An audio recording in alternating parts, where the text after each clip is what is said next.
He was promised freedom after 3 fights. But the real nightmare began when the boss said, "One more." Before we begin, please like and subscribe if you enjoy the video. It really helps small creators like me. Stay till the end for a massive plot twist.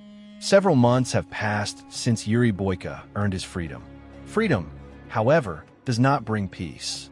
It only gives him space to think. Boyka is no longer behind bars, no longer controlled by prison walls, but the fight still defines his existence. His body is free, yet his mind remains trapped inside the only world he understands, violence. Now living in Kiev, Ukraine, Boyka survives by doing what he has always done best: fighting. Underground matches keep him alive.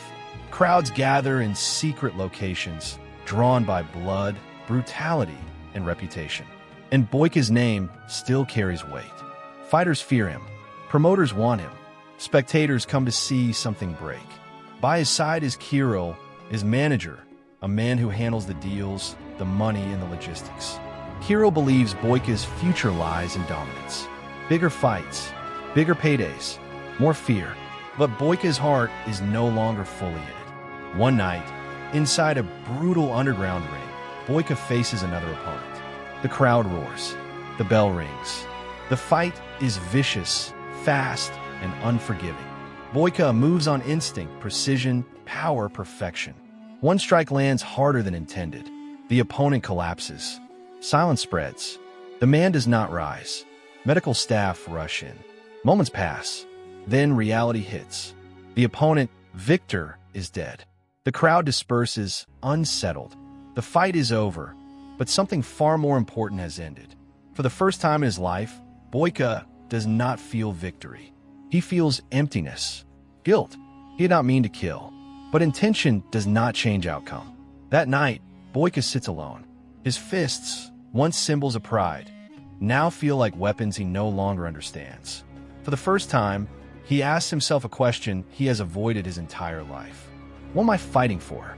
Boyka learns that Victor had a wife. Her name is Alma. The knowledge haunts him. A man is gone. A life is shattered. And Boyka walks free. The imbalance is unbearable. Boyka approaches Kirill with a request. Not for a fight, not for money. He asks for a fake passport. Kirill hesitates, but Boyka does not explain. He only says he has something he must do. Boyka leaves Ukraine.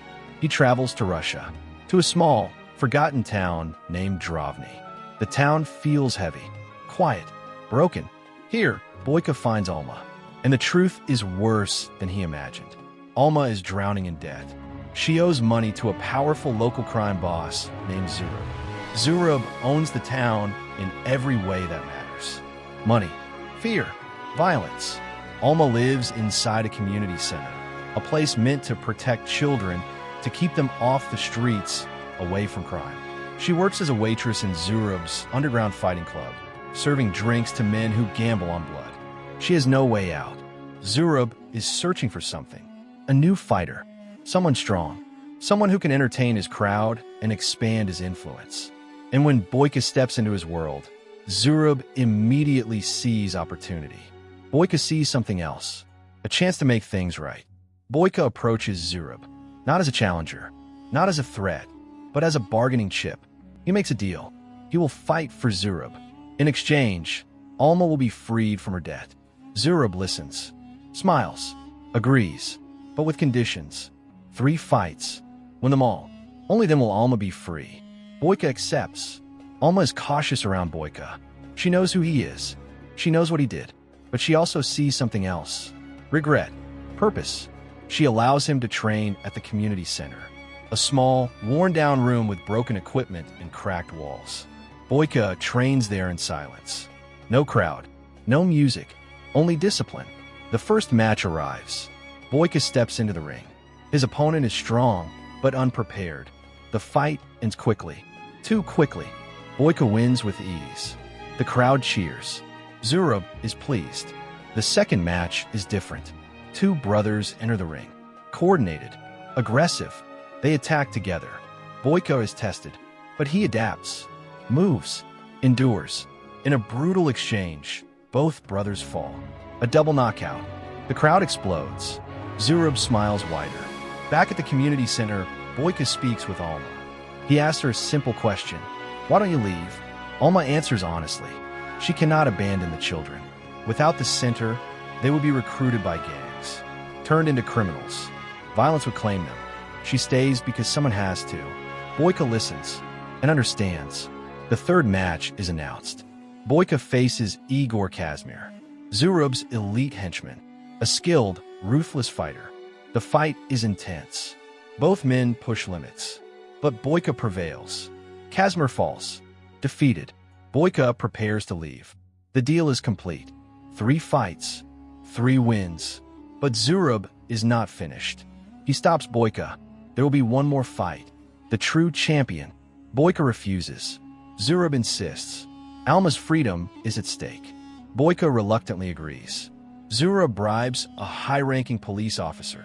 The final opponent is delivered. His name is Koshmer, and he is a monster. Koshmer steps into the underground fighting club like a force of nature. The room changes when he arrives. He is enormous, taller, wider, heavier than any fighter Boyka has faced before. His muscles look carved from stone, his movements slow but deliberate, like a predator that knows nothing in front of it can escape. His face shows no emotion, no fear, no hositashchen, only violence. The crowd reacts instantly. Whispers turn into chants. Zurab watches from above, satisfied. This is his true champion, a man he believes no one can defeat, especially not Boyka. Boyka studies Koshmer carefully. This is not a fight of speed alone. This is survival. The bell rings. Koshmer charges. The impact shakes the ring. Boyka is thrown backward, slamming into the ropes.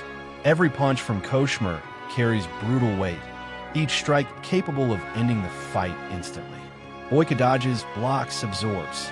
Pain spreads through his body, but pain is familiar. Boyka adapts. He changes strategy, attacks joints, targets balance, precision over power. Koshmer grabs Boyka and slams him to the ground. The ring trembles. The crowd believes it's over. But Boyka rises. Blood drips from his face. His breathing is heavy, yet his eyes remain focused. Unbroken, the fight turns brutal. Boyka breaks Koshmer's arm. The sound is sickening. The giant roars in fury. Still, he keeps coming. Boyka then shatters Koshmer's leg. The monster stumbles. Balance is gone. Power fades. In one final, perfectly timed strike, Boyka kicks Koshmer out of the ring. The giant crashes to the floor. Unconscious, silence fills the club. Then chaos. Boyka has done the impossible. Zurab's smile disappears. Rage replaces it instantly. This was not supposed to happen. He has lost control, and Zurab does not forgive loss. In his fury, Zurab takes Alma hostage.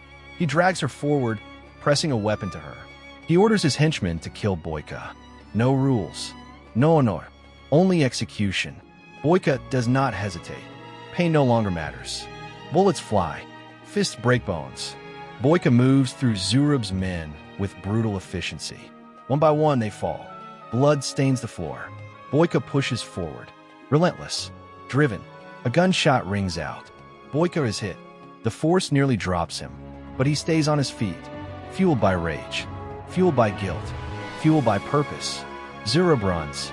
Boyka chases him through the corridors of the club. Every step is agony, but stopping is not an option. Boyka catches Zurab, grabs him, wraps his hands around his throat. Zurab struggles. Begging means nothing now. Boyka tightens his grip and ends it. Zurab is dead. Boyka collapses, bleeding, broken. Alma rushes to him. Police sirens echo outside. The corruption ends here. Boyka looks at Alma. His voice is weak. He asks her one question. Can you forgive me for Victor? Alma looks at him, pain in her eyes, conflict in her heart. She does not answer. The police arrive. Boyka does not resist.